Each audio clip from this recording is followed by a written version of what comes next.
Maestro. Kick it.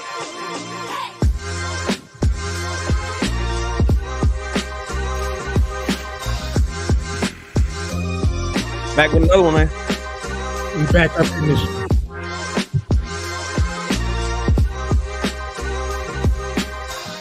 Been MIA for the past 3 weeks.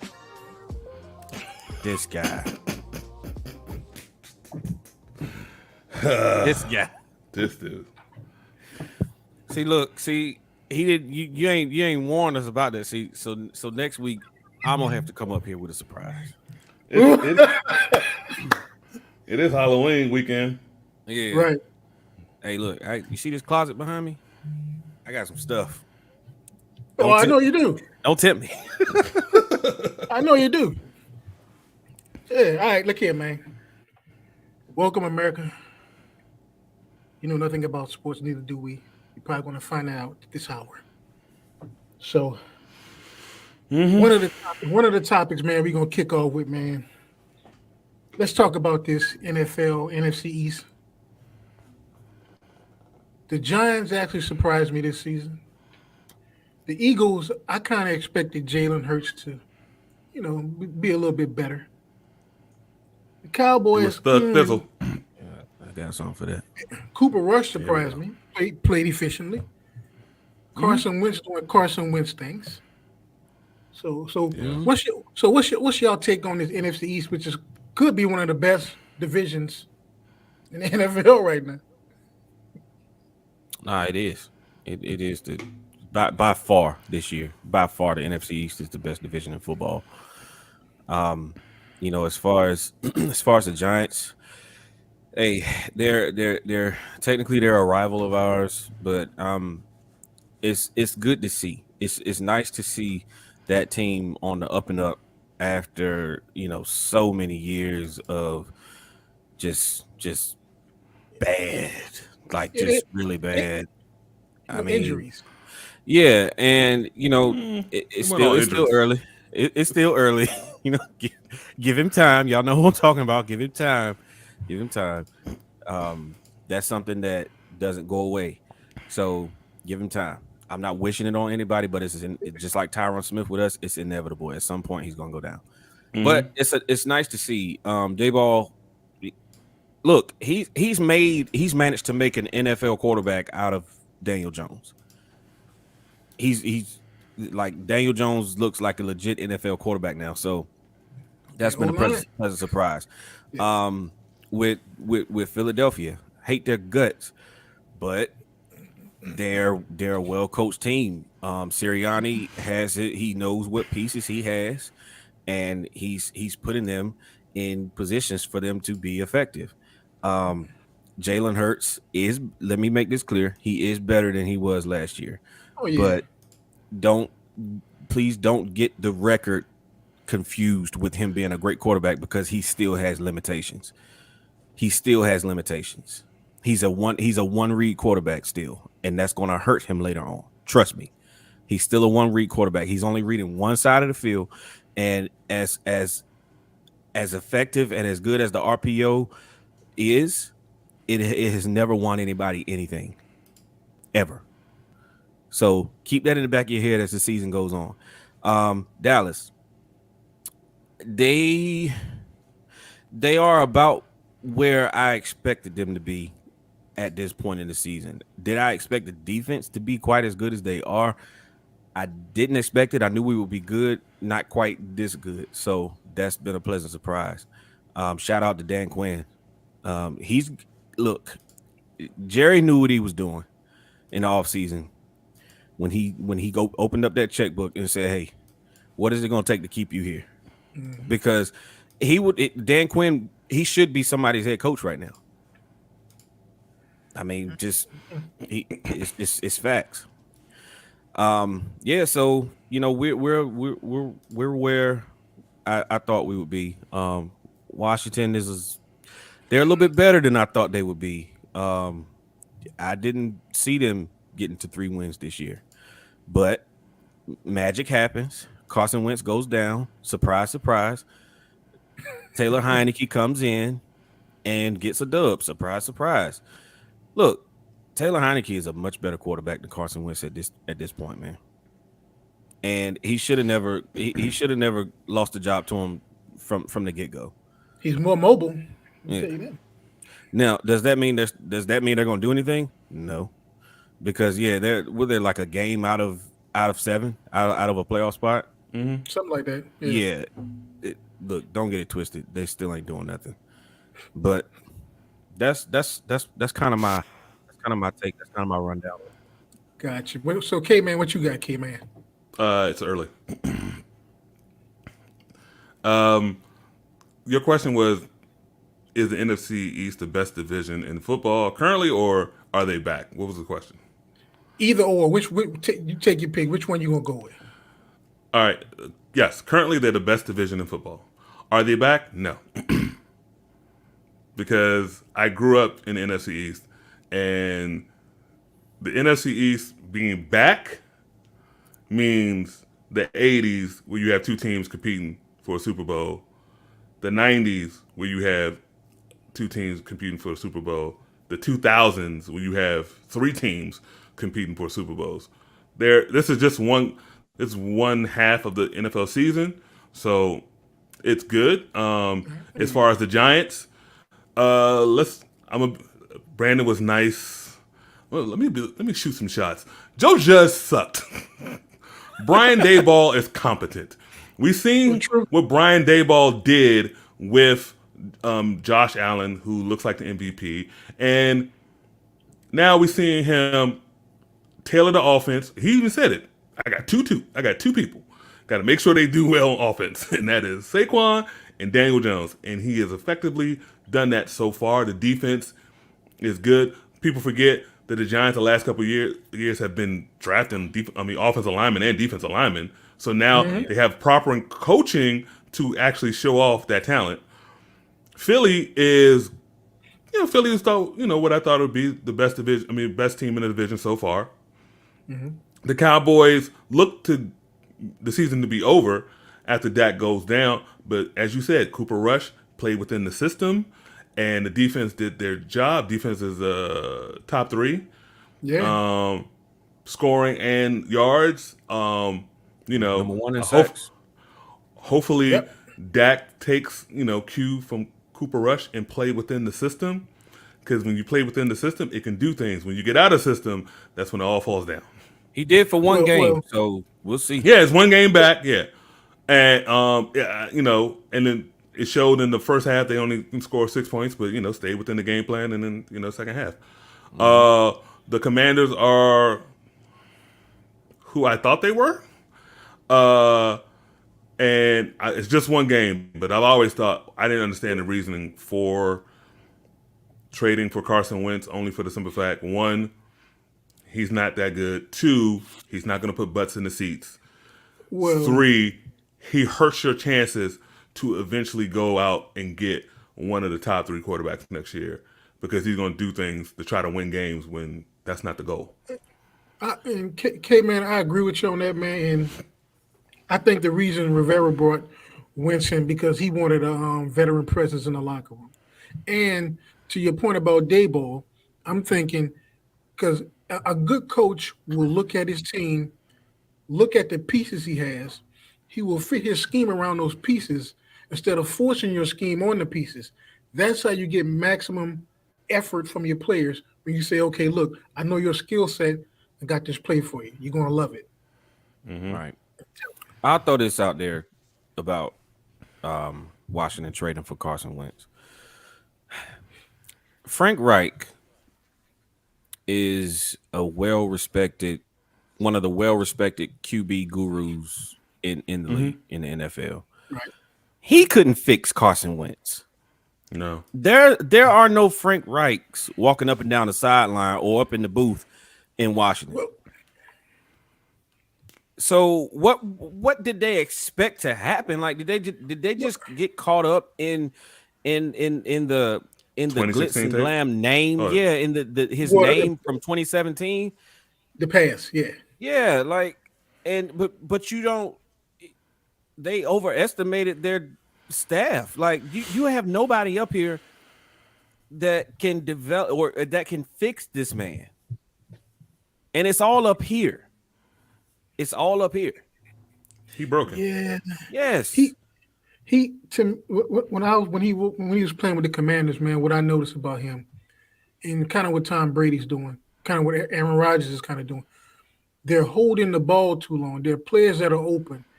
And all of these guys want to go for the home run hit. No. Look for the 5 to 6 yards. Get it to your playmaker. Let them get out and run. Get the ball out of your hands. That will save you a lot of anguish and pain. Trust me. Because watch, if you watch Carson Wentz in that last game, I'm yelling at the TV. I'm like, dude, get rid of the ball. I'm like, dude, get rid of the ball. He's open right there in the flat. No, do not do the crossing route. The linebackers are right there waiting for you. Yeah, he's at this point. He's what are they? What they call? We used to get boxes that say BB. What is it? BBR, broken beyond repair.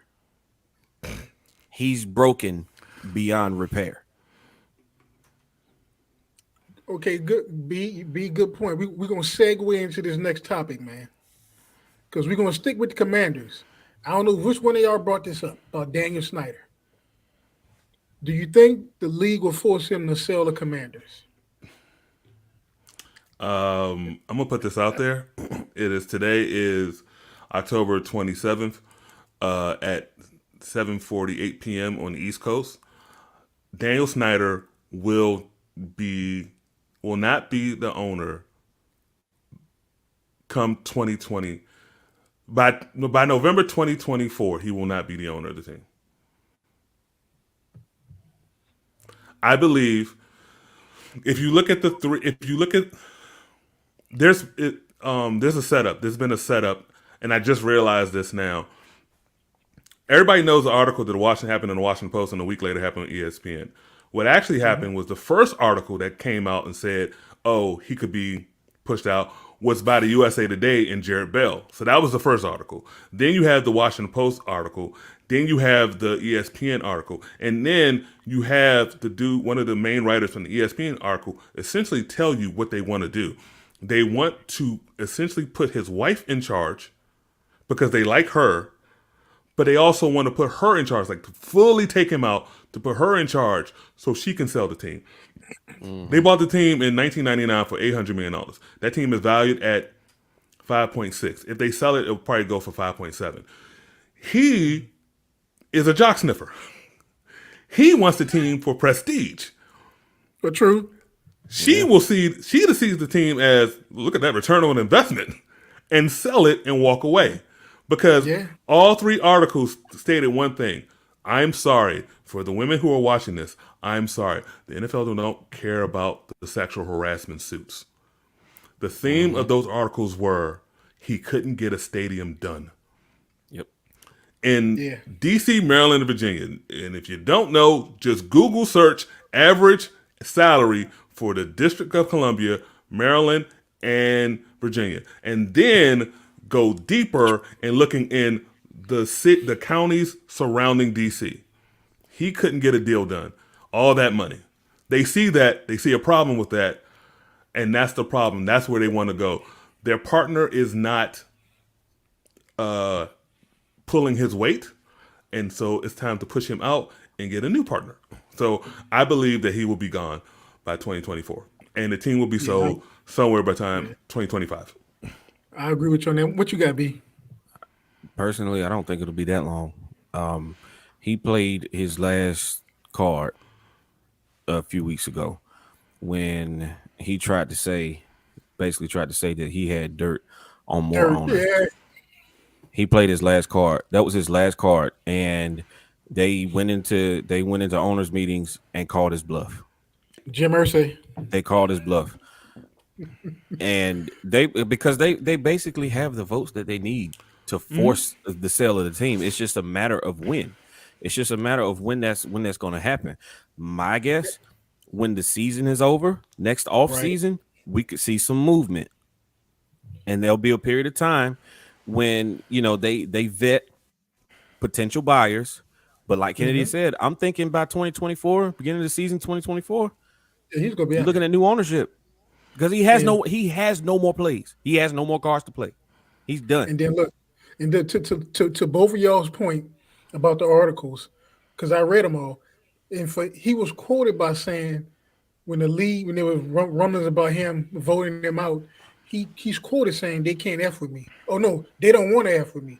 Then you know it might be time to go when Jerry Jones stopped vouching for him. Yeah. I think the reason why I say it's 20 turned around and told Robert Kraft he couldn't F with. Yeah. The reason why I say 2024 because he's a very litigious man and he's going to fight and scratch and claw. I think there was also another reason why the article came out. It came out 2 days before the league meeting. Now he doesn't go to the league meeting; his wife goes to the league meeting. But that was her walking into the Lions den, and pretty much the owners and the executives who represent the teams looking at you like, get out. And so they want, today they just, I think someone posted the renderings of the new Bill Stadium. Looks gorgeous. Looks gorgeous. So Titan Stadium too. Yeah. So it's just like, come on, like, okay, let's be for real. I don't want to denigrate these areas. I really don't. But Buffalo, Nashville, Metro DC. So come on. No brainer. And let's be for real. And the minute he's gone, DC, Maryland, Virginia will throw money at the dude that's running for chairman for the DC Council, Phil Mendelssohn. Oh yeah, we don't want to spend money on bull. Why is RK still up? Why is the Dusty Armory still around? No, you want to knock it down. You want to put a sports complex. You probably want to bring the Wizards arena over there. Yep. My thing is, you brought up K, man. All the money in this area, and when he was trying to get these deals done, the council people in all areas, DC, Maryland, Virginia. Well, let me rule Maryland out because Maryland wants to keep the Commanders out there, but for some reason the Commanders want to stay out there. But the people out in Loudoun County say we don't want the stadium, and guess what their reason was? Traffic. Oh, we don't want that much traffic out there. Come on, man. He rejected an offer for a stadium by the National Harbor. That's a great area for a stadium. You got the Beltway right there. Look, you got gambling in MGM right there. I don't want to hear about traffic. Okay, none of the people in LA, they don't complain about traffic on the way to Inglewood. Yeah. I mean, the Falcons fans don't complain about traffic on the way to Falcons games. No, those are the two worst traffic markets in the United States. And then look, another proposed spot was over here in Prince William County, not too far from Potomac Mills. And then people can once again complain about traffic because the congestion right there. No, it was traffic, but it also said we don't want our money going to him. Yeah, and now I think that was the final straw. True. Because the NFL always are in these deals, these stadium deals. These deals are not done by the team itself. The NFL has a hand in this, and I bet someone who was handling said, "Oh, yeah." Prince William said, "No, he got to go. He got to go. He got to go." But they gave him there was a league official who was brought in as their president. Dude was gone in a year. Like they've tried to help this man. But didn't I tell y'all when the doodle hit the fan? Didn't I say somebody's gonna come out and say, "Oh look, I got dirt on them." Yeah, he did. Mm-hmm. I knew it was coming. Yeah, I knew it was coming. And I'm gonna say this: no one cares. No, honestly, no one cares because the most famous owner in the last 15 years got caught at a day spa, and nothing happened. Nothing. Thanks for cleaning it up, family show. Nothing happened. So the NFL is just printing money is stronger and stronger by the day. We know what's going to happen. Like Apple and the NFL right now, hardball negotiation on the Sunday ticket package. I mean, come on now. It's no. But I'm gonna tell you like this. We're gonna keep it in the NFC East for the next topic. I'm gonna say this.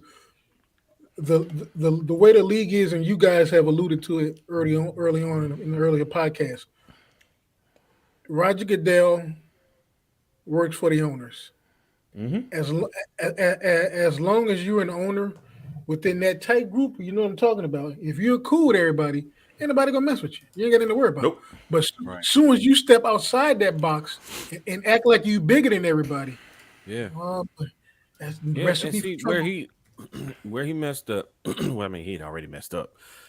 Regardless of what he did a few weeks ago, I think he was going to sell the team regardless. But he violated that order when he came out and was like, "Hey, I got dirt."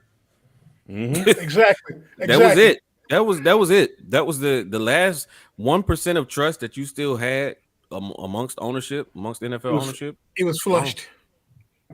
All right, look here. Yeah, like I said, we're gonna stick with the NFCs. I don't know which one of y'all brought this topic up. One of y'all said after this season, Daniel Jones is going to get paid. It was a question. Wasn't me. No. See, it was it was one of those things where, is he or won't he? Will he or won't he? Well, yeah. So look, Daniel Jones will get paid, but it won't be from the Giants. Ooh. It will not be from the Giants. You got teams.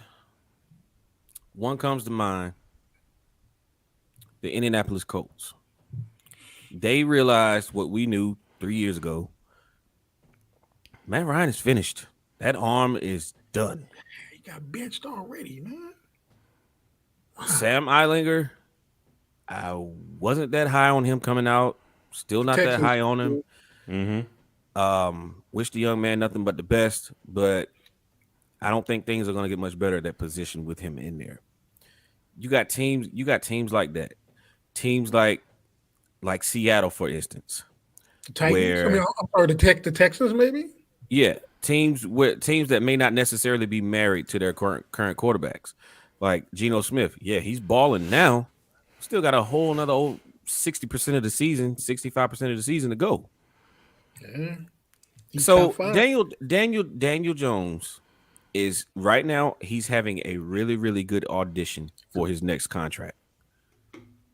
He's having a really good audition, and somebody's going to pay him.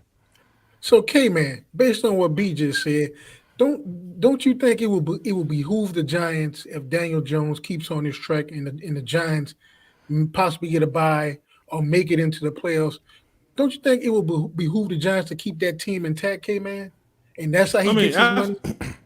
Absolutely, but I'm not giving him money after 7 games. Like your first 2 years, 3 years in the league, you stink.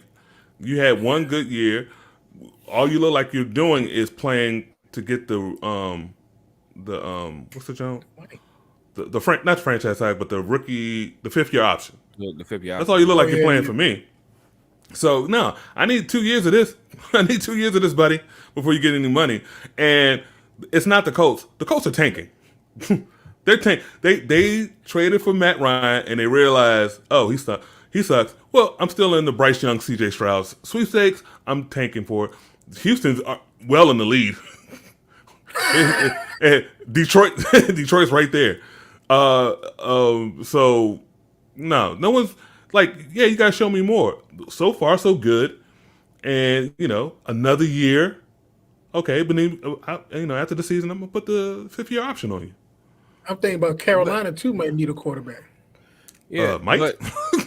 we're in a league now where you don't necessarily have to prove anything to get your money, to get your bag. Here we go. We talking about Kyler now? I'm just saying. Going back to Kyler? I'm just saying. He proved that man he was decent in the regular season. He has persevered. I understand that. Despite his stature, he has persevered and showed that he is a grown little man. Look, he's succeeding in being a 4'5" quarterback. I get it. But look, he got in Cliff Kingsbury's face in that game. I thought they was gonna go to blows because if what if the coach said, man, and when he did it, I said, man, look at my man. Okay, Yeah, all right, I was the chest out. Had we did a pod last week, I was gonna say something about that. That was not a good look for Cliff Kingsbury. Oh yeah, No. It's not a good look. Cliff and Matt Rule are already working on getting a job with Power 5 school in 2023. That's obvious. Yeah. So, Cliff might be going to, I don't know, who needs a team? No, not Oklahoma. They just hired it. They just hired their coach. Yeah. I think if anything, Michigan. I don't know. Michigan State. Doesn't Wisconsin? Didn't Wisconsin fire that, or was it Nebraska? Yeah, Nebraska. Nebraska. Yeah. Wisconsin needs something to do. Your boy took over Nebraska. One of the Joseph dudes. Was it Vance or Mickey? One of them dudes. Yeah. So just like that happened, and I just like. Hey, Notre Dame might need a coach. I'm just saying. Yeah, you never know. So it's just like it's money out here. So Daniel Jones won't get paid either way. Yeah, he's gonna get that in the 5th year option for a quarterback. I think it was like $12 million. Yeah. So if they don't pick up can they still put a franchise tag on him? Because the franchise tag will be they can do the the same thing's gonna happen to Lamar. Same thing. That's what they doing. Right. Lamar's the blueprint. That's why the Cowboys were stuck with Dak because Dak was drafted in the 4th round, so they didn't have the 5th year option. So this coming season, if a team puts their franchise tag on a quarterback, how much is that? About 60, 70 million for that 1 year? No, ain't that high. But it's about like it's 40. Like what is it? 40? Like it's like 38, like 38, 40. It's around 40. God dog, ain't that a trick, man? Mm-hmm. But Daniel Jones gonna get that money. Then look, we're gonna keep it going with the quarterbacks. Y'all brought up Geno Smith. Geno Smith is balling right now. Mm-hmm. I don't know where it came from. I don't know. So what's y'all take on Geno Smith? Because I think one of y'all say he's in the top 5 in completions. Yeah. Completion percentage. Yeah, I think he's number 2 in this stat I still don't like to this day. QBR. Oh god. Yeah. Geno was very unfortunate when he came into the league. I liked Geno at West Virginia. I liked him when he was at West Virginia. He went into a bad situation with the Jets, and that kind of ruined him. I never really questioned the dude's ability, his natural ability, because he's always had a strong arm. He could always move outside of the pocket, but he just never got that fair shake at being a legitimate NFL quarterback. It's because of the situation he was in. Now that he's in Seattle, and I'm not saying this is the ideal situation for a quarterback by any means, but he has some young talent out there. He goes out there, he's throwing to DK Metcalf, he's throwing to Tyler Lockett. He has some things to work with, and he has an experienced NFL mind. And I think that's the biggest difference. I think that's the biggest difference with what we're seeing with Geno is, he's out there with Pete Carroll, and as old as Grandpa is, as old as Papa is out there, he up there, oldest coach in the league. But he's given Geno a set of tools to be able to succeed with. And I mean, I'm not saying he's going to sustain it and turn it into a playoff berth. I'm not going to go that far, but it's nice to see. So, K-Man, my question to you around Geno Smith, since he's been traveled around the league and had to learn multiple offensive systems and plays, do you think that's one of the main reasons he's doing well right now in Seattle? Because he's been in these places and he's learned so many systems, he pick them up really quickly? Sometimes I think people forget that the old way of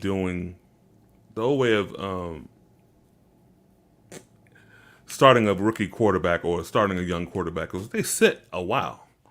They used to sit, and because this is more, the positions is a lot more mental than it is physical. But I understand that we invested a first round pick and we got jerseys, and I get that, but sometimes you're throwing them out too quickly, and sometimes they just need to just learn. And maybe Gino's going through this portion right now where he's learning. Yeah. And then so you just think about it, like maybe Mark Sanchez should have had that, or maybe Robert Griffin, or just all these quarterbacks. And so a lot of quarterbacks sat on the bench and they just learned. Some of the greatest of all time just learned. And maybe that's what Gino, I'm not saying he's great or anything like that, but I'm just saying maybe all that studying, maybe being the apprentice all that time to the number one, you learn things. You be in the quarterback room. You're going over with the quarterback coach and offensive coordinator, game plan, week after week after week, just, talking to him. You sit down, when after the series is done, y'all sit down, y'all go over the playbook, y'all go over the Microsoft Surface, see some certain things. And maybe it's starting to click with them. Yeah. So Aaron Rodgers had how long did Aaron Rodgers sit behind Brett Favre? Like 2-3 years, maybe? 3 years. 3 years. Yeah. Steve Young sat behind Montana. Yeah. Sometimes it happens. Yeah. And that's the thing, like a lot of these, you see a lot of these young quarterbacks coming in, and that's a wonderful, wonderful point by Kennedy. Is like, we used to, dudes that we knew needed time were given time. Yeah. They weren't thrusted directly into the spotlight immediately like some of these kids are, and some of them just ain't ready. They're not ready. Mm-hmm. But look to y'all point. I'm going to give y'all the reason why that happens. The way the college football game has blown up, the way that these college conferences are making all this money, so these guys are on TV more. More fans are going to see him, and when your team makes that number one pick or that second pick, and he's like a number 2 or 3 in the high, he's a quarterback, you're going to want to see him on the field right away to keep the people coming into the stands and buying him, spending money. That's what's happening. That's why, because back in the day, that wasn't really an issue. Yeah. College football wasn't big as it was back when I was a kid. It was on TV, but it wasn't like this with all these deals going on. Mm-hmm. So that's what's generating a lot of these young quarterbacks getting thrust as maybe a rookie or a second-year player when they're not ready. They probably need, like you said, at least 3 years to sit and learn the system. Right. But because of revenue and exposure, that's what's happening. Now some quarterbacks can handle the spotlight. Some of them can, like Joe Burrow. Joe Burrow got thrown in there. He can handle the spotlight, but he had to pay his dues. He sat behind some good quarterbacks at Ohio State. Yeah. And then, we're Kennedy. No, he really didn't. That also goes to show you Urban Meyer. I'm just saying. But no, yeah, but you're kind of right. Also, let's be for real. What's better than a shiny new toy? Everyone loves that shiny new toy. Exactly. Everybody loves that shiny new toy. The fans want to see that shiny new toy. The owners want to see that shiny new toy. The media wants to see that shiny new toy. Why are we not playing them? It's just like, oh, okay. Yeah, and then coaches back in the day used to, come up with fake injuries that they'd be on the injured list for the whole year. But also, to Sean's point, we're witnessing a league now. We have been for the past few years of there's no more patience. No, from GM, from president, vice president, all the way down to the coach, the quarterback. There is no more patience. If you do not do anything within 2 years, you may be playing or coaching for your job. So there's a new GM coming in, right? So there's no more time now. There's no more time. You either win now or you got to go. And that's why you see so much. That's why you see so much turnover. It's because it ain't easy to win right now. Now some teams do strike lightning, but 95% of teams don't. No, they have to ride this train of waiting 5 years, waiting 10 years. They have to wait this thing out. That's the problem. That's another show, but that's the problem with ESPN because That was a net. I told you I'm listening to the ESPN book on how they create and everything like that. And it was a network based on sports reporting, and they had sports reporters. They don't have that anymore. They just got a bunch of talking heads. So everything is like, as Brandon said, instant gratification. Well, he stinks because he had 2 games in a row. You're like, no. And then these are individuals who actually played the game and know the process. Right. But because they're on TV, they got to play their role, and they got to do the dance. Yeah, and that's one of the things. Like with let's take Dan Orlovsky for example. Dan Orlovsky has the ability to make some really, really good points because he's a smart individual. Mm-hmm. But you would never know it by watching him on TV because, like Kennedy just said, he has to put on this costume and play this part and talk about all these idiotic talking points instead of being the intelligent football mind that he has. And he's a good example. I'm glad you brought. He's a good example. He didn't really start too many games in his career, but he had a kind of a long career as a backup. Right. So he saw a lot of those things that young quarterbacks would go through, and he will be in those quarterback meetings. Yeah.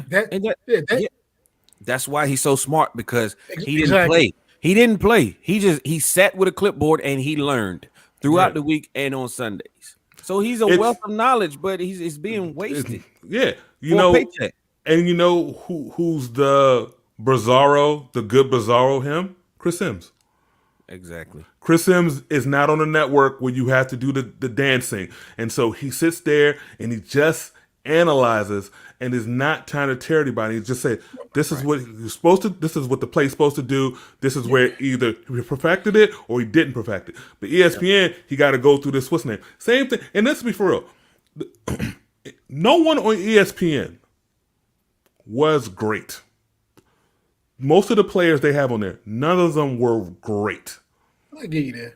They may have won a Super Bowl one. Ryan Clark was good. Mikovich was good. Jeff Saturday was pretty great. Okay. All right, but he ain't going to get in the Hall of Fame. So I'm just saying. Peyton might get him in there. I don't know. No, he ain't going to get him in there. but K-Man. Damian Woody. K-Man, Jay Williams, motorcycle accident. I'm just like, come on. Like, what are we doing? Keyshawn, come on, what are we doing? K-Man, you brought up Chris Sims, man. That's a whole different dynamic, and I'm gonna tell you why. Who was his father, K-Man? I knew that's where he was going. Yeah, Phil.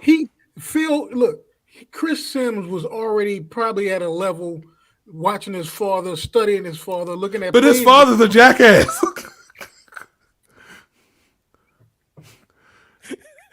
He made it this in spite of his father.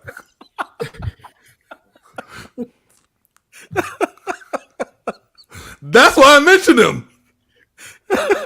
He had the wrong type of nepotism, and it worked. And so he had to prove that, like, yeah, he's my dad, but I get all my brains from my mom. We can't make this stuff up on this show. Sean's making a point for his dad.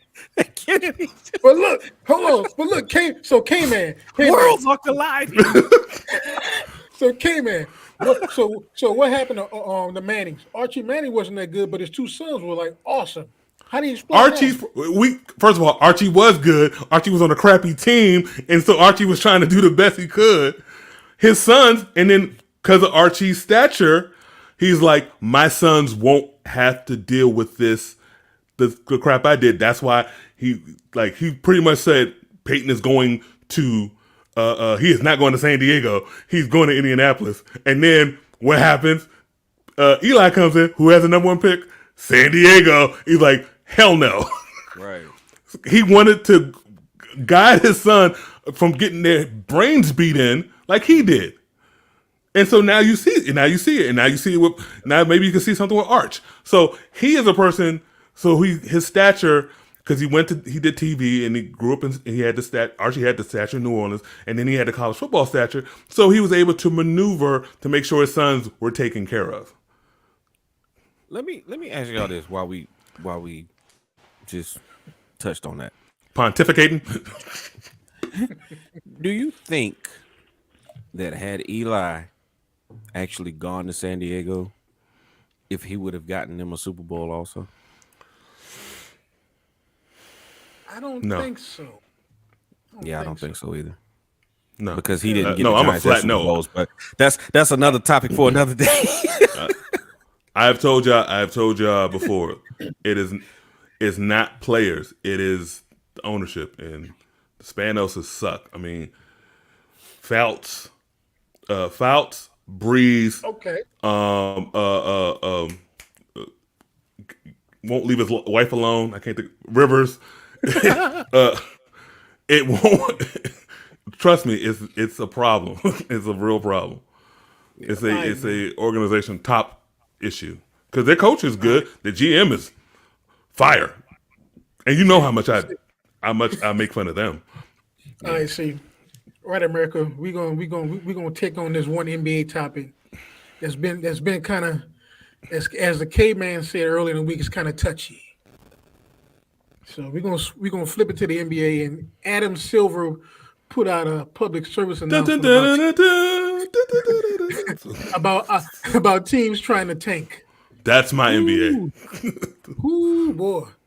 So let's what your boy Charlamagne the guy said? Let's unpack this. Okay, it's really easy to unpack, but okay. So do teams really actually tank on purpose? Is that Yes. is that a real thing? Yes. Yes. But don't they have rules against that? They do. What are rules? They're not laws. You break them and pay the fine and move on. Yes. I mean, Is that the world we're in? Yeah. bro, pretty much. Well, let me ask you this one. Look. Let me frame it this way. Do you guys think teams should tank on purpose to get those draft picks? Who's going first? But Kid, you can go ahead. You go ahead. Okay. My evidence to you is the 2022 Philadelphia 76ers. You see what they got? That's all from tanking. All right. Oh my God. 2016. Oh my God, they're tanking. This is a bad product for the fans. See how packed that was it Wells Fargo Center?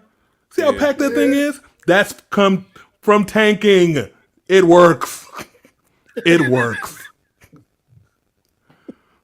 It works. Especially if it's done, especially if you have the right organization, it's done properly, it works. Hold on, okay, man. You make it sound like there's an etiquette to it. But go ahead, B. Look, let's be honest. You can't. Everybody has to do it at some point.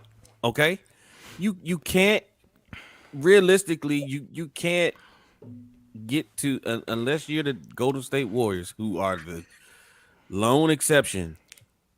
But you can't get to where you want to be as a team, as an organization, if you don't take 1 or 2 years and say, look at this roster. We ain't gonna do nothing this year. Hold on. Let's look this. This game against Phoenix. Yeah, he's gonna have an injury that game. Yeah. Now, mind you, this is before the season starts. They look at the schedule. He'll have an injury this game. He'll have an injury this game.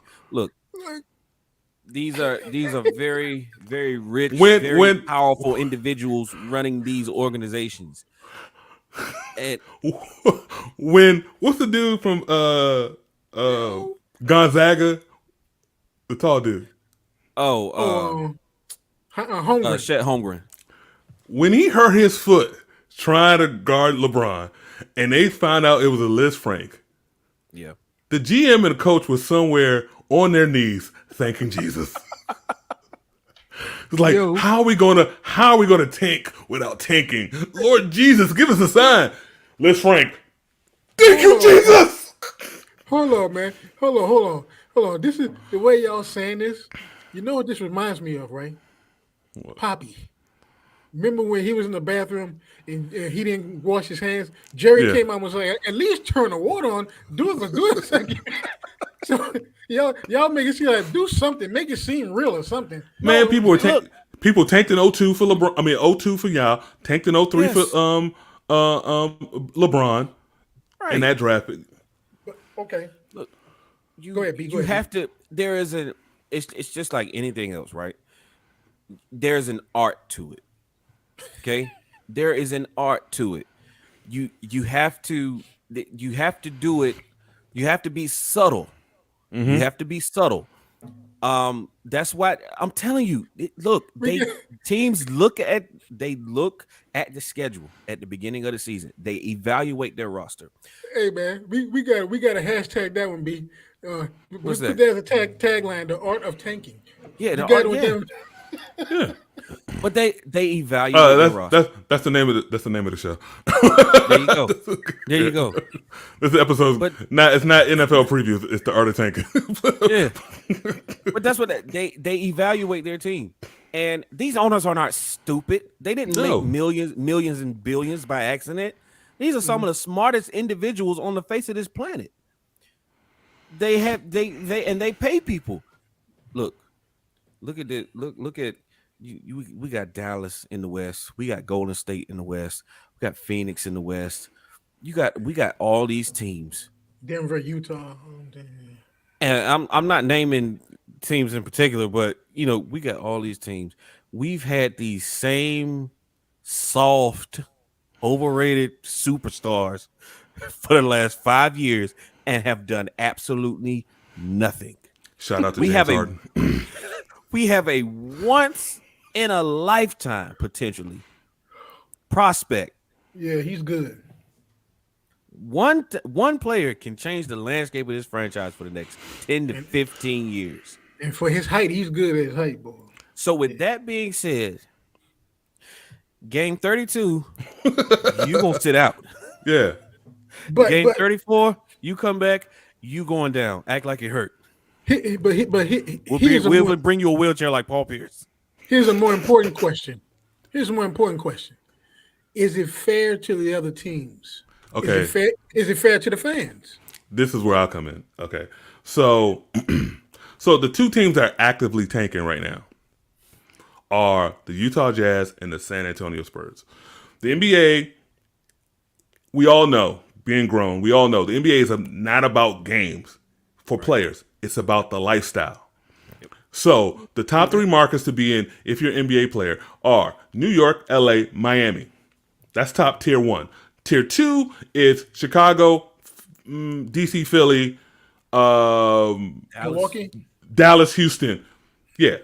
Third will probably be Atlanta. Atlanta will be in the third tier. So if you're San Antonio is a top 15 market, but it's San Antonio. So if you're San Antonio or you're Utah, you're not going to sign a big free agent. You got to get that. Oklahoma City, name me one free agent coming in to Oklahoma City to sign there. Everybody there was either drafted or traded. So no one wants to be in Tornado Alley. You want to be in an NBA city. Portland. Portland is like a man. Yeah. So Oklahoma City, one of the worst things they ever did, one of the worst things the NBA allowed them to do is to move from Seattle, that beautiful hub. Yeah, it's rainy, but that beautiful hub near China, near Japan, where you can get your dollars up, and that tech city to move to RB Central in Oklahoma City. That was one of the worst things to do. So yeah. I think other teams are like, but they like, yeah, it's Utah. It's Salt Lake. Yeah, I get it. The only thing I will say though, as far as these smaller markets being able to get free agents, is there's an influx of players who are coming in the league now that don't put as much emphasis on winning, so to speak, as players of old. So that that slightly increases the chances of an OKC of luring let's say Bradley Beal, somebody like that, somebody who at this stage in his career, who's kind of over the hill of his career, let me make as much money as I can. Where can I potentially get one more max contract before I call it quits? Right. And you're gonna get that from a team that doesn't have to share that cap space with two or three other players. And look, B, to your point, that's a good point you brought up about how especially for the NBA, how they're coming into the NBA right now. A lot of these young kids are more tech savvy. They're more into marketing themselves, and the NIL deal is definitely going to, because you could potentially have somebody as a freshman in college signed a $8, $9, $10 million NIL deal, right? And the NBA, you can go straight to the G League from out of high school. Yeah, I mean, look at Jalen Green. Jalen Green wanted to be number one, but then he was number two, and he would say happy because I'd rather be in Houston than Detroit. Right. I mean, there are so many more ways now than 10 years ago for players to be able to make money. Market themselves. And so market, while it still matters, while it's still a hefty piece of the chart, hefty piece of the pie, you have social media now. You have platforms where you can go build your own brand. Snapchat, TikTok, Facebook, Instagram. There's a new one called Be Real or something like that. And it's one coming. It's always going to be one coming out every 3 or 4 years. Mm-hmm. And I knew years ago when they started doing stuff on social media, I knew that was going to change the game. It was just a matter of time before it got to sports. And like I said, with these new NIL deals, just like a kid could graduate and say, "Hey, look, I'm gonna sign a deal with Puma worth $80 million, but I'm gonna go in the NBA, and basically you can give me any kind of contract I want. I just want to play basketball because I already got my bag." Yeah. Look, my nephew, he was playing basketball around 9 years, up there 8 or 9, and he got tired. He stopped playing it, but then he started watching highlights on YouTube.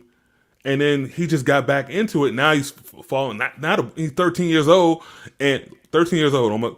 He's almost catching me in height. Wow. Yeah. It's my little nephew that was the ring bearer. So it's chicken nuggets.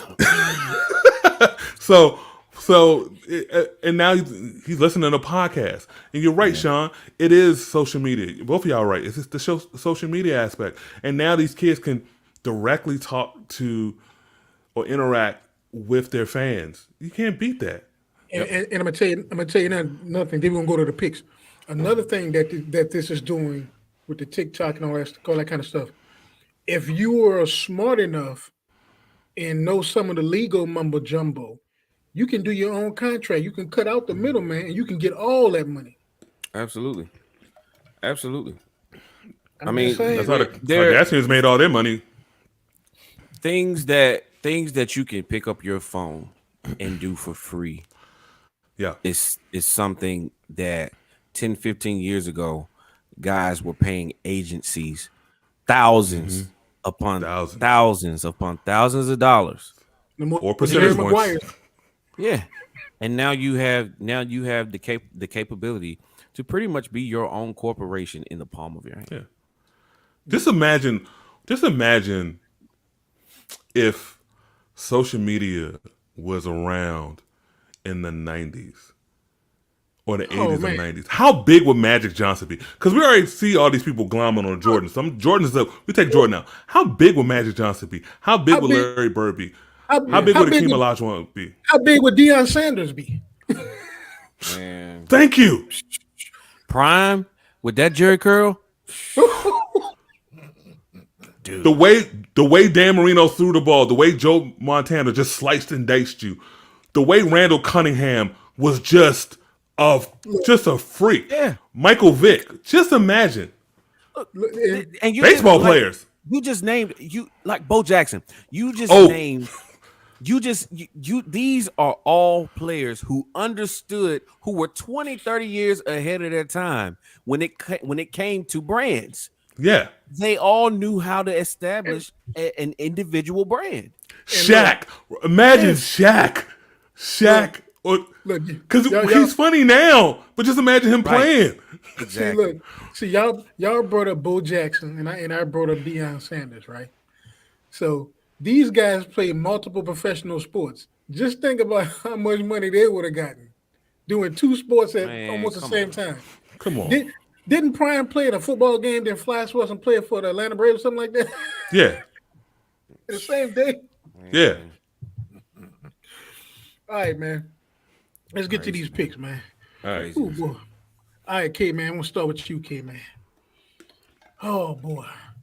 The reason I'm going to start with you, K-Man, because it's your team. Broncos at the Jags, K-Man. I am picking the Broncos. I am picking the Broncos because the Jaguars are disappointing. They're my team. They're my team, and I got to pick them once. So, and it's a game right before their bye, and it's in London.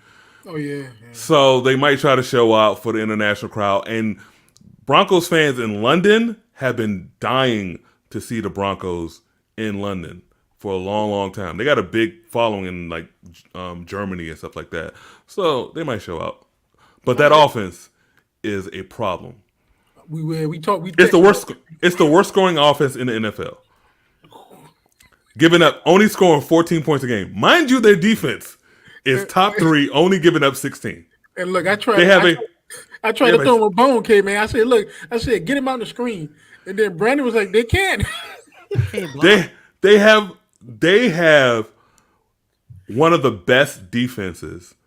They're in pretty much every top category with the exception of turnovers, I think. Mm-hmm. Turnovers, they're a little light, but sacks, they're there. Yards, they're there.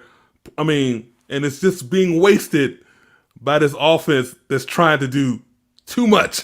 Nathaniel Hackett, your time might be up, man. You got to do Look, his time is not up. Dan Graziano, no, we're not doing this. No. Let me go on this little rant. Dan Graziano has no sources. Dan Graziano has no pull. George Payton talks to no one. He lets you know nothing what he's doing. He keeps everything close to the vest, to the chest. The new owners they only had 2 meetings. The first meeting was, hey, you're new to NFL, being part of NFL meetings. Hey, you're new ownership. And 2, the last meeting that happened. So where would you get a source from? Where would you get the source from? He's just throwing stuff against the wall to see if it sticks. That's why when Brandon said it, I was like, okay, I'm like, nah. At first I was like, I can see it. Then I was like, no, George Payton ain't gonna do anything. And then when Brandon says Dan Graziano, like I'm gonna give a scoop to Dan Graziano, not Peter King, not Adam Schefter, not what's the dude from NFL Network, Little man, NFL Network. I can't take it. Ian Rappaport. Yeah. Little man at Fox Sports.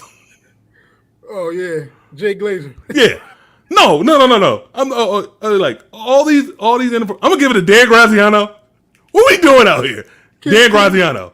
K-Man, hold on, K-Man. K-Man, you sound like K-Man. You sound like your boy in Coming to America. Rocky Graziano. I'm just saying. I get all that. I get all that. I get all of that. But is it out of the realm of possibility, given how bad things have been with the Broncos? No one expected things to start like this. 2 or 3 games in, we were like, it's new. They'll come around.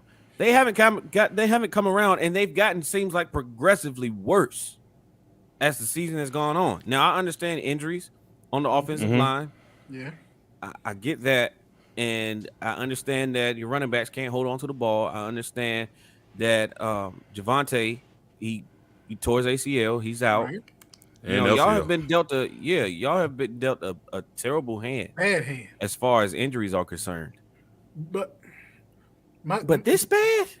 Yeah, here's what I would say this. I'm just saying, here's what I would say why I don't believe it's true. The ownership, they run the biggest retail chain in the world. being the guy who was the chairman for 15 years and the current chairman, are you gonna, if you have a product, are you just automatically gonna take it off? Especially this is a field that you know nothing about and you trust your GM. So I just don't see them going, let's get rid of him now. Now, we go into and so I think he survived this season. Now we go into this next season and we still see this hot garbage. Oh no, he gone. Because they didn't sign him. But K-Man, you brought up your defense, and then I'm going to get B's pick. You brought up your defense. Now, I don't think any defense could sustain what y'all are doing throughout the whole season when you're off. No. The only defense that did that was the 2015 team, and they were dogs. This team ain't dogs. All right, B, who you picking, B? I struggled. Sorry for the rant. It's what you do. I struggled with this game, and because, like Kennedy said, I don't think there has been a more disappointing team in the NFL than Jacksonville. Mm-hmm. You know, you got the hot quarterback, you got the hot running back, you've got, you know, you've got a young, aggressive defense. All the pieces were there for them to kind of like, yeah, okay, they kind of turning it around, and they kind of, yeah, and they kind of seem to be in the same boat that they were last year. But I gotta pick them. Because I don't know, man. Denver, after waiting so many times for it to go, ding, for the light bulb to go on. Yeah. Let me tell you something right now. Don't be surprised in this game if they really try to highlight Bradley Chubb and Jerry Jeudy, because George Payton is a scout. He's a GM, but he came up as a scout. He loves evaluating talent, but he also likes picks. And they don't have that many picks this year. And he might see something. Maybe it's this draft is deep with offensive linemen. Maybe they're deep with running backs. Maybe somewhere he can fix. So he sees and Bradley Chubb and Jeudy are Elway's picks. And as far as I said before in our text, the Elway picks that he liked, he gave contracts. Justin Simmons, Cortland Sutton, and Tim Patrick. They got contracts. I don't really see them. They see Bradley as doing this he's in a contract year. Jerry Jeudy is a head case. So, question. I'm Stephen Jones. I call you George. I'll give you a third for Jerry Jeudy. Will you take that? Yes. Let's make a deal. Listen, we're in the market. Dallas is in the market for wide receivers. Yeah. I would love to pair Jerry Jeudy with CeeDee Lamb. That would be I know it's not going to happen because a third is probably too rich for Stephen Jones. Oh, too rich. Too rich. He's probably looking more along the lines of a 2024 sixth or something like that. Yeah, that's not happening with George. So we'll probably end up with some special teams dude that nobody knows, like Steven Thunder Shape Up or something, like somebody we never heard of before. But I'm just saying, I would love Jeudy, man, and I know the Eagles were one of the teams sniffing around, and George probably said, "I wanted to," and they were like, "No." And so they went into the closet and in the old man's chest and got Quinn and just like, okay, yeah, that's gonna work. Yeah. All right, B. The Dolphins at the Lions, B. I got the Dolphins. Yeah, that's who I picked too, man. Dolphins.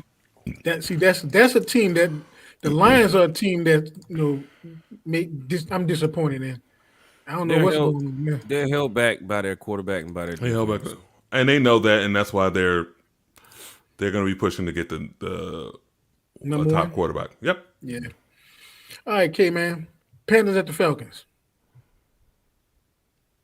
I know, man. I know. That's how I felt. Falcons.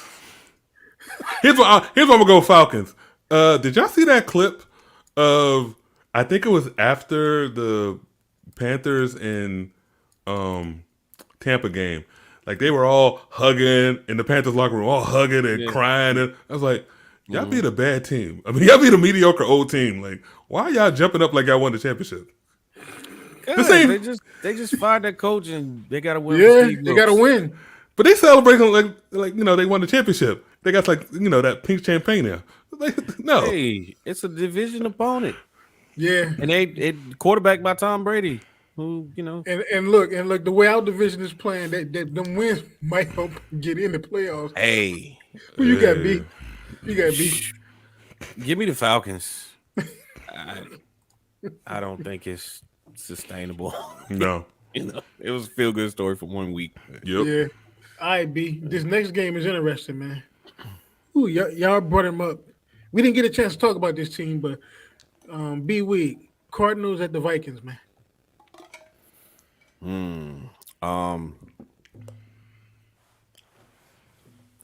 I will take. I don't know why, but I'm taking the Vikings.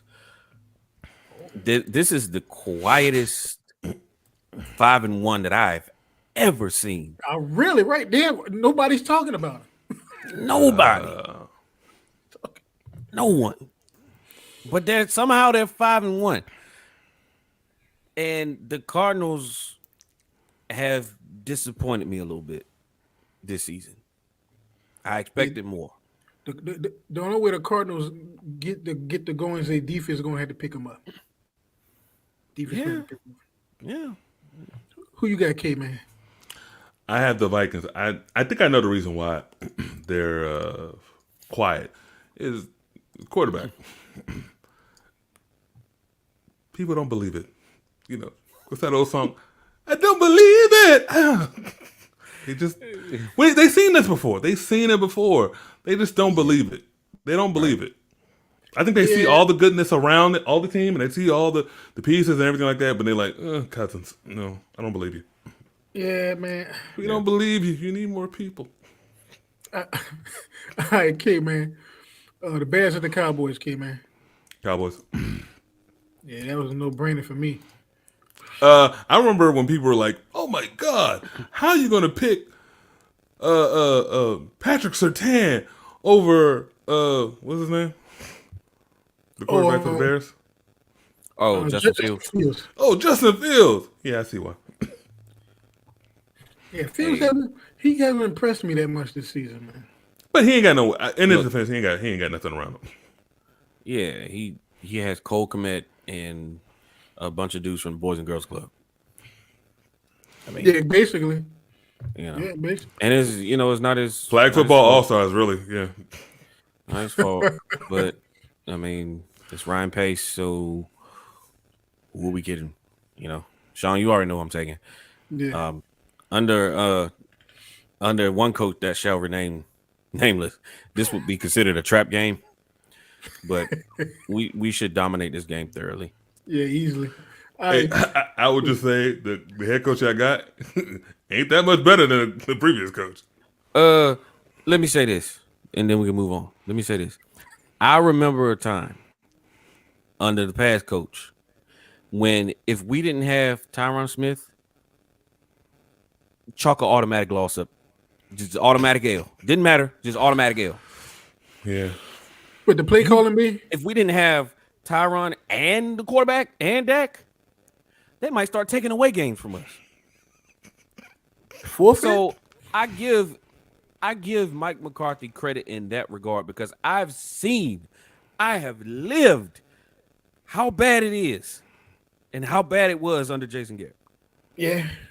So why is he on TV? Yeah, that's painful to watch. It's really bad. Painful to watch. It is painful. It's really bad. Watch. I mean, I know they got caught off guard. I know they got caught off guard with Breeze. I understand that, but him? You know what? Hey, look, I'm gonna tell you. You know why Jason Garrett's on TV? He was Troy Aikman's backup. But he ain't. But What does that mean? Nah, see, What does that mean? Troy Aikman was one of the greatest quarterbacks in Dallas Cowboys history. No. So, Oh, wait, Dallas Cowboys history, yeah. Dallas Cowboys history, yeah. See, but look, you got to think the apple don't fall too far from the tree, B-Wig. And Jason Garrett was right there in those quarterback meetings. listen. But to project vocally and show personality, he doesn't. He can't. He can't. It's not in him. For coaches for them transferring into and venturing into broadcasting these days, it's not really about who you were back then. It's about how popular you are now. And Jason Garrett is popular now for all the wrong reasons. He was the head coach for the Dallas Cowboys, and now he's a walking meme because now go on your text messages and type the word clap. What's the first thing you see? Yeah. So, I mean, who cares that he was Troy Aikman's backup? Yeah. And not everybody's good at this. I remember the year after Joe Gibbs retired, him and Ditka were on NBC. He was terrible. Yeah. Terrible. Yeah. Great head. Not everybody can do it. Not everybody's Jimmy. It's like you see somebody trying to dress up nice, but you can tell that their shoes are too small because of the way they walk and they get kind of bow-legged, like the toes start hurting or whatever. That's how Jason Garrett looks on TV. Like it's like he's trying to look good, but it's just awkward, and it's painful. Like it's like he did no type of screen test. They just threw him in there, and it's not good. Yeah, it's like really not good.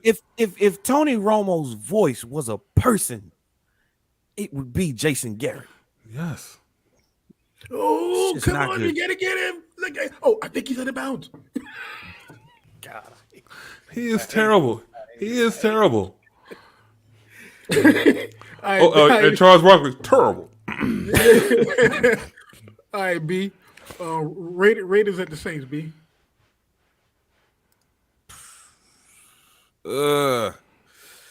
Gosh. Ugh.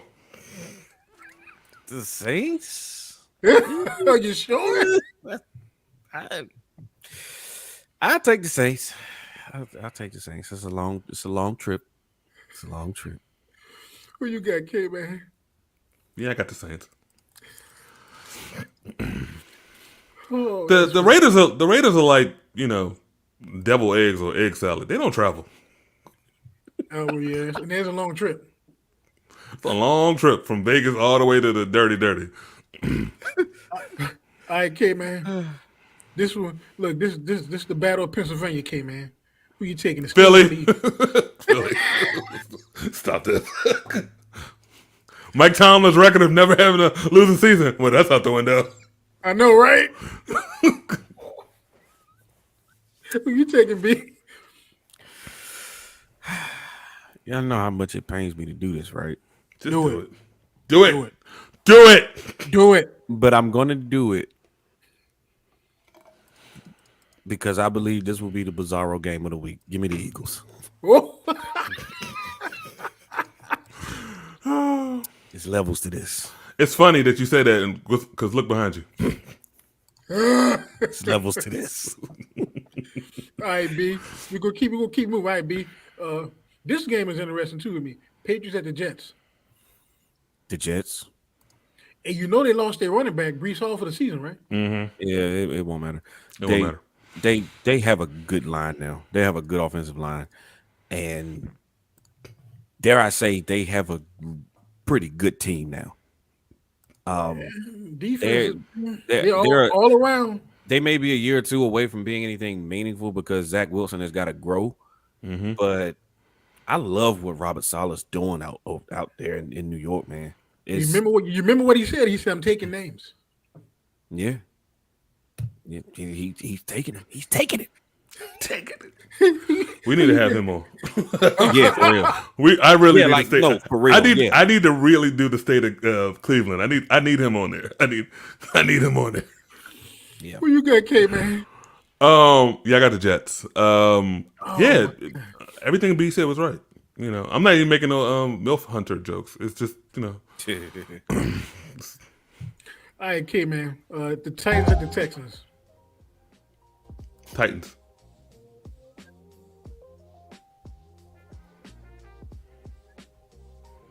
I said the Titans. Did he freeze? Can you hear me? Am I frozen? Oh, nah.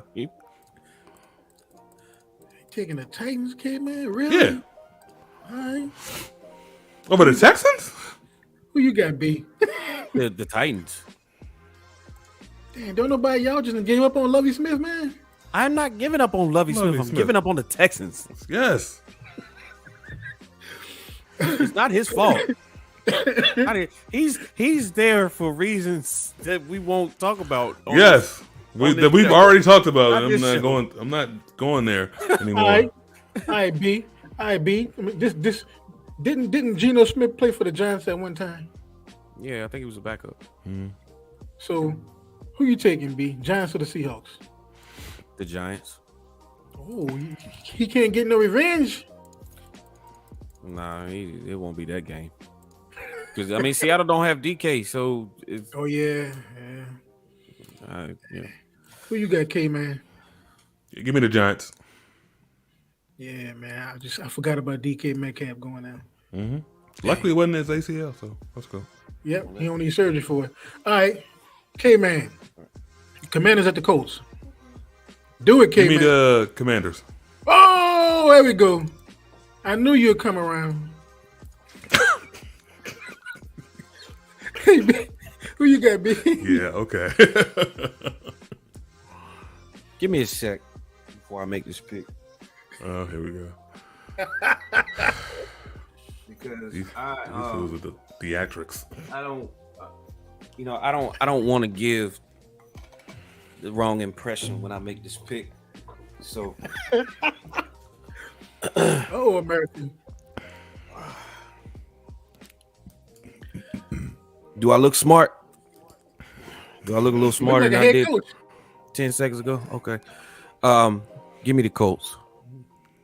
Oh, God. Okay. Give me the Colts. I'm not drinking that Kool-Aid. I'm not drinking because So it's you know why I'm not drinking that Kool-Aid? Because they put stevia in it and not pure cane sugar. And you Wait don't a put minute. stevia in Kool-Aid. So you stopped drinking Heineken? Heineken. What's that? I don't know what she's talking about. Sir. This is all water. What is that? This is the purest, the purest, most crisp that Whirlpool can supply to me. No, man, for real. Like, yeah, I'm taking the Colts. I just no. All right, Look, I've already picked 2 NFC East teams. Give me a break. All right, B. Look, I think this is the this might be one of the game of the week. B Wig, 49ers at the Rams. They ain't got to go for 49. Game of the week. Yeah, why? I'm taking the 49. I hate that we keep picking the same teams. I really hate this. Yeah, it's doing nothing for my numbers. It's really Absolutely nothing for my numbers. Jesus. Oh, God. Who you taking, 49ers, kid, man? Yeah, I'm taking the 49ers. Remember, the Rams can't beat the 49ers. Now, all right, K, man. Shout this out game. shout out to Pat Reagan in the chat. Go Pack, go! Got a Packers fan out. Oh, Oh, okay. Yeah, shoot Okay. a shout out. Yep. All right, K, man. please comment on these posts. It helps us with the algorithm. Thank you. And thank you for watching. Like, share, and subscribe, man. Yep. All right, K, man. Oh, man. K, man. The Packers at the Bills, K, man. Okay, so this Go Pack Go. He gonna hate me. I'm going with the Bills. Came in at the wrong time, dude. Yeah, you really came. You should have came in earlier, sir. Timing was all wrong. All wrong. But I'm not going to alienate you because you're watching our show, and I'm not going to talk about the score. But I'm just saying I will pick the Bills currently because the Packers don't have people to throw to because Aaron Rodgers took all the money in his heist. What did I tell y'all last week when they were playing the Commanders? what Aaron Rodgers kept looking at Matt LaFleur and saying, "What are we doing? What are we doing?" And I read his lips, and I was like, "Is he really saying that to the coach? What are we doing?" And Matt LaFleur in his head was like, "You took all the money." All right, B, you taking B? That's why Devontae's in Las Vegas. Listen, it's not out of the realm of possibility that the Packers can pull this off. Number one, it is prime time. Aaron Rodgers tends to show up and show off in prime time.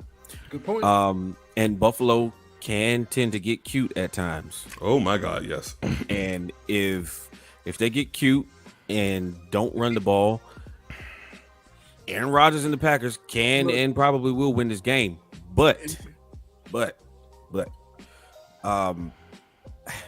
I think Buffalo has too much. They have too much. Now the Packers, they have the defense, they have the secondary. Jair Alexander is one of the best cornerbacks in the NFL. Watching him and Diggs go at it, play in and play out, is going to be interesting. I'm going to take the Bills. Yeah, right. Because it's mainly because the Packers defense is good. It's just that when your offense constantly goes 3 and out, 6 and out, 3 and out, 6 and out, 3. Right, I mean, the defense just tired and gassed. Yeah. Saying about the Broncos, but I'm gonna tell you this: this could be a trap game for the Bills. Like you said, if they play lackadaisical, yeah, it's yeah, because they just won. No, I won last week. Never mind. I'm thinking about the. But see, this could be one of those games. This could be one of them games where the Bills might play down to their opponent, which I hope they don't do. Right. But see, the Bills they're good. They're really good, but they are not immune to laying an egg. Mm-hmm. We saw it last season. They're not immune. And this is not really the quarterback that you want to lay an egg against. So, no. But I swear they should really call up Cleveland and try to make a deal for Kareem Hunt. I want to get him a receiver. No, I think they find a receiver. Who you talking about? The Packers? I'm talking about the Bills. Oh, okay. I got you. I thought you were talking about the Packers. Because they need a running game. They got everything but the running game. They got a running game. It's Josh Allen. Yeah, that's not good. That's too much money. It's too much money invested. Yeah, exactly. And that's where that's where the downfall is going to occur. He ain't built like Cam was, and you see what happened. You see how I can't. Yeah. You have a short playing career. All right, B-Wig, the Monday night game, Bengals at the Browns. The Bengals. Yeah, even without Jamar Chase. Right. K-Man. Who they nation? Is that what they call themselves? Who they? Who they? Who they? Yeah. Give me the Bengals. Yeah. Give me the city that is dead after 5:00 p.m. because it's so government heavy. Give me that team. All right. So look here, man. Look at the records. This is the record, man. B-Wig, he got 51. K-Man, you in the lead at 56. And of course, I'm dragging the rear 49. I haven't hit 50 yet. So it's going to be one of those seasons, America. This past week hurt me, man. It hurt me. I took a lot of L's this past week. A lot. Like, what are we doing? Hey, I'm still waiting for my $100 check that I won in the football pool, so I'm gravy. But yeah, man. All right, those are the picks, America. As I sip my water. Yeah. Ice water. Smells like Ciroc, but it's water. I think I'm gonna give me some baked chicken. Fried rice. Dinner. Baked chicken and fried rice. I got leftover spaghetti, man. Right, America? I make a mean spaghetti, bro. Mean spaghetti. Rastafari. All right, America. This dude. Thank you for joining. We appreciate you. Adontia. Packers fan. Just give me the light. Wow. I'm the roughest, toughest Jamaican. Gun dada. Look. Don't play with me. When I get up here next week looking like Shabba Ranks, I don't want y'all to say nothing. Nope. Just gonna have Mr. Ugly Man playing. Mr. Ugly Man. Right. Marlon's version, right? Yeah, It's classic.